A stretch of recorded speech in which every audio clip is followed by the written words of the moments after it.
Vamos resolver agora o problema 9.2. Bom, está na tela aí o exercício, né?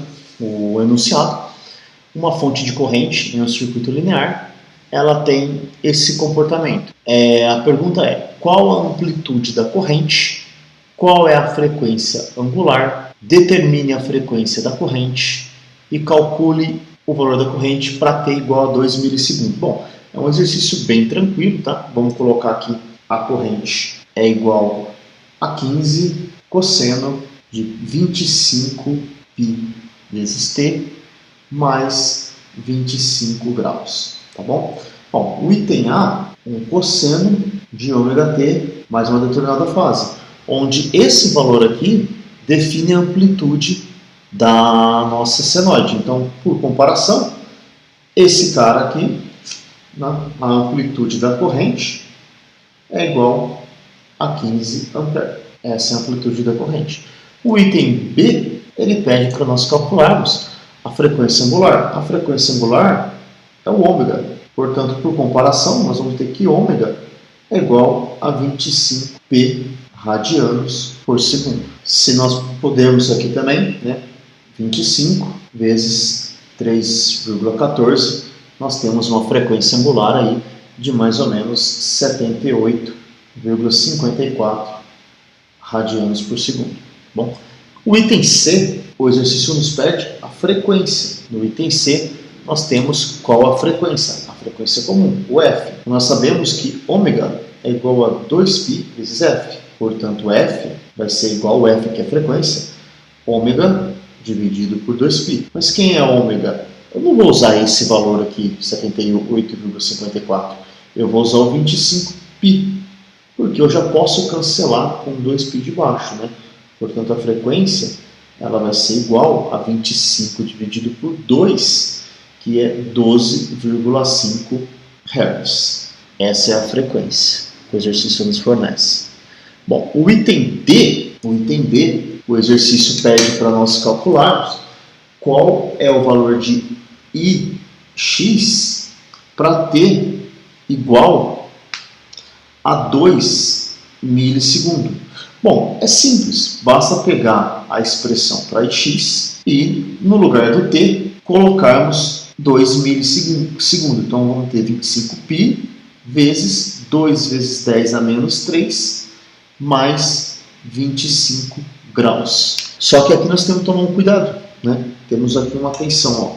Esse valor aqui, ele está em radianos, radianos por segundo vezes segundo, vai sobrar só radianos. E esse aqui é dado em graus. Então, nós temos que pegar o seguinte, usar alguma relação. Podemos usar o seguinte, que 90 graus, uma regra de 3, bem simples, é π sobre 4. E 25 graus é quanto? Ou, para ficar melhor, né, essa é uma. Vamos colocar aqui, ó, fica mais fácil. 180 graus é π. E 25 graus é quanto? Bom, então vai ser 180 vezes x é igual a 25.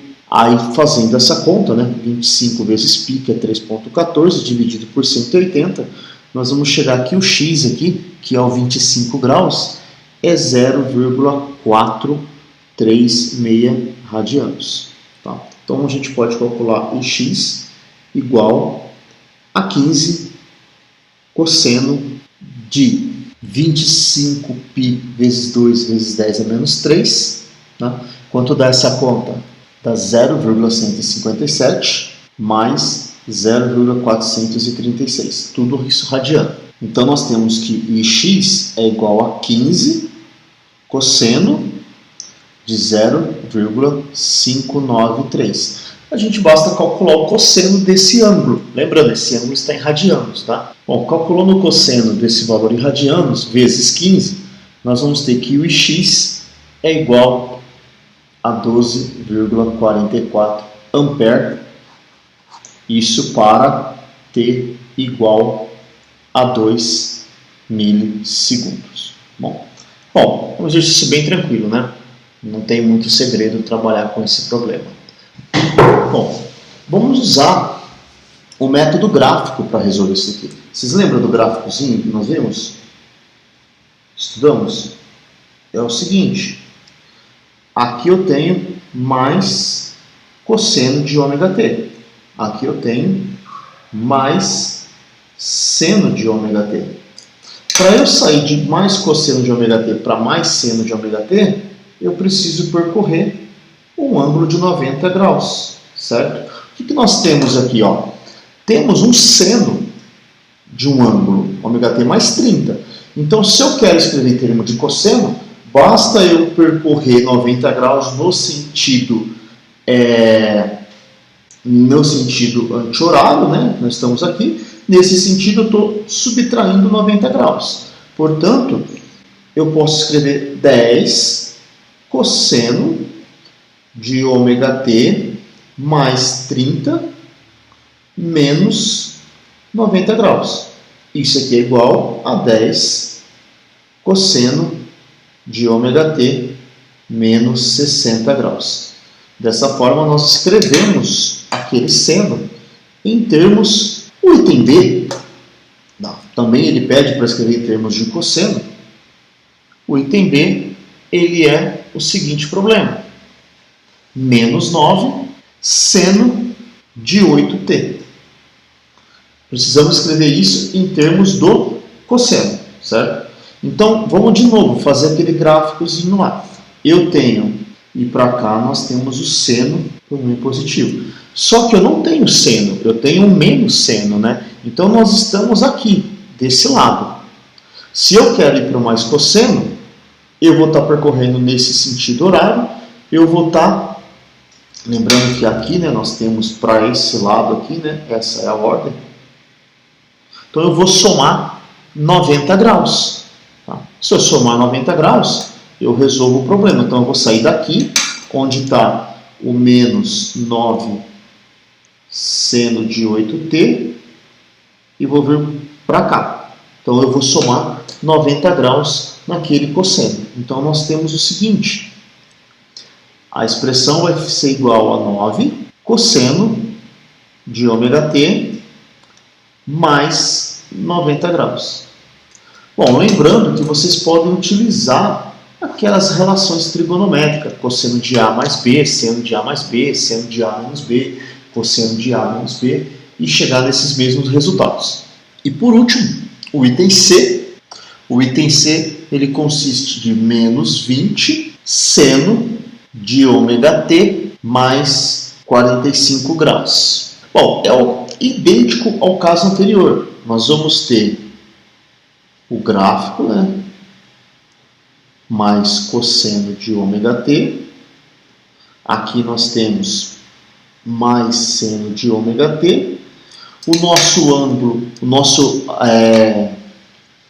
a nossa funçãozinha, a nossa expressãozinha está aqui, menos 20.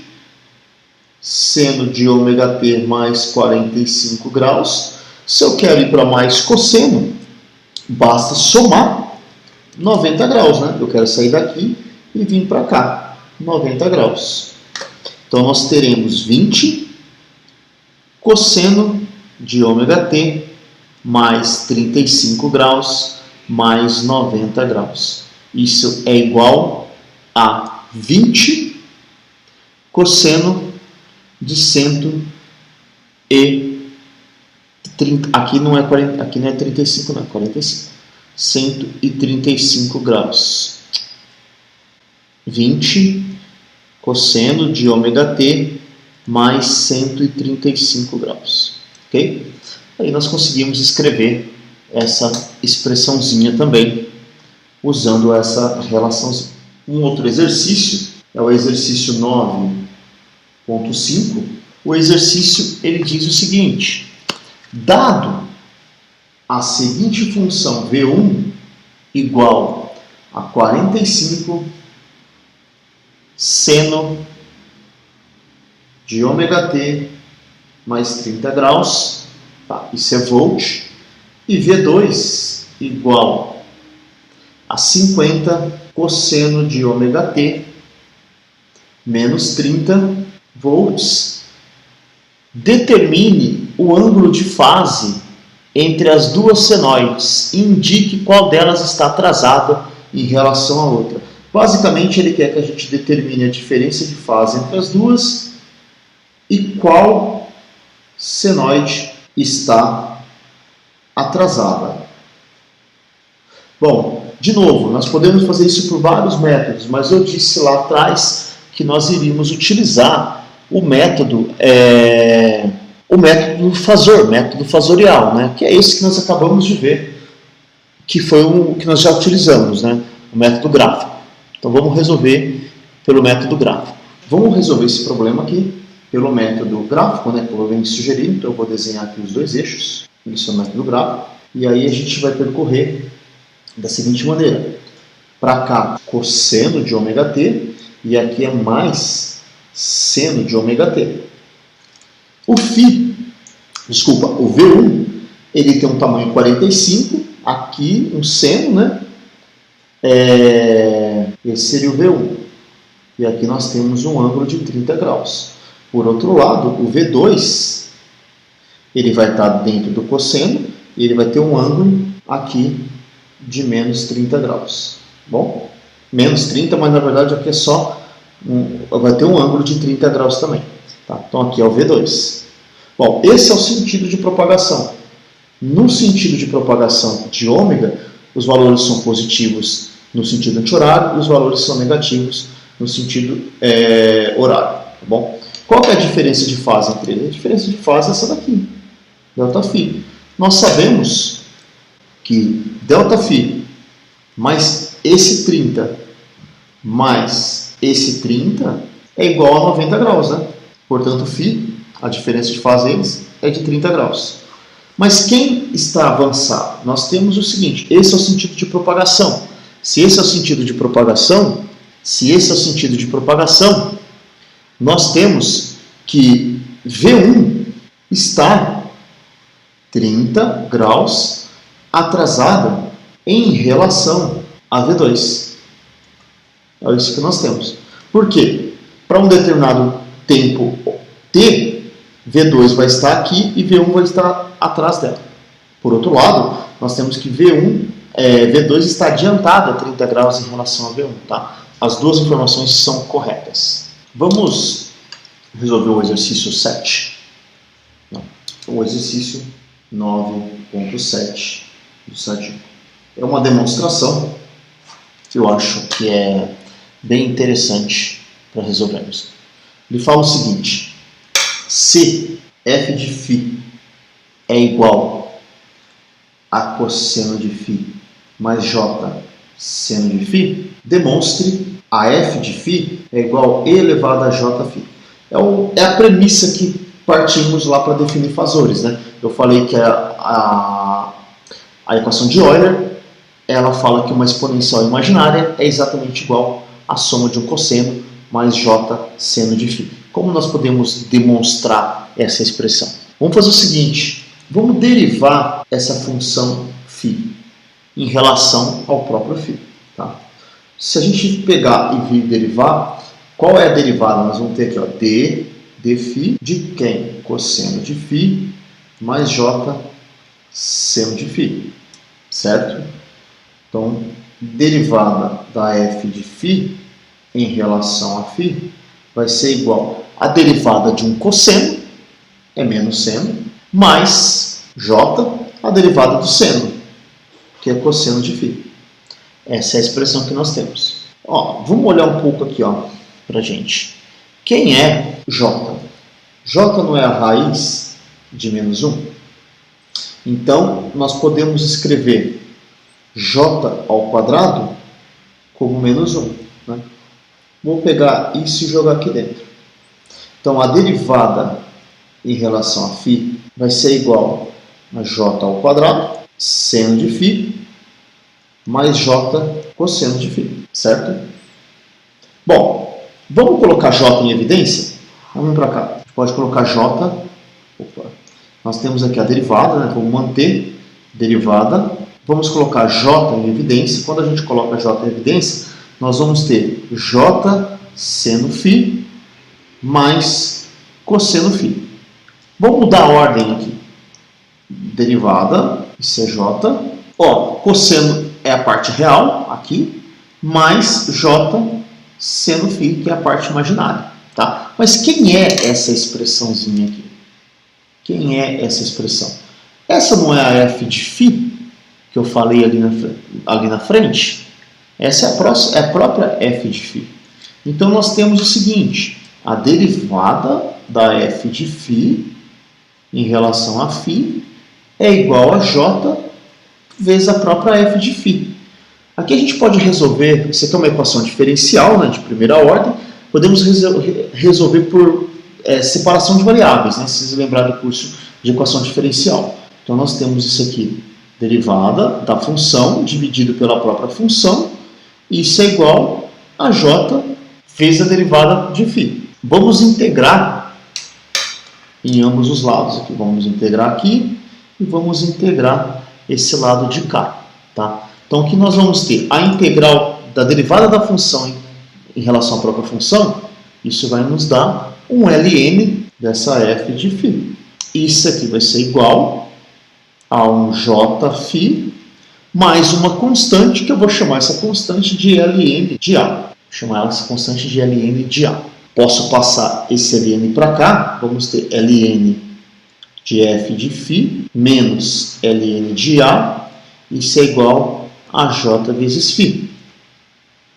E aqui desse lado, aqui, usando a propriedade de ln, nós vamos ter a nossa f de φ dividido por A, isso é igual a jφ.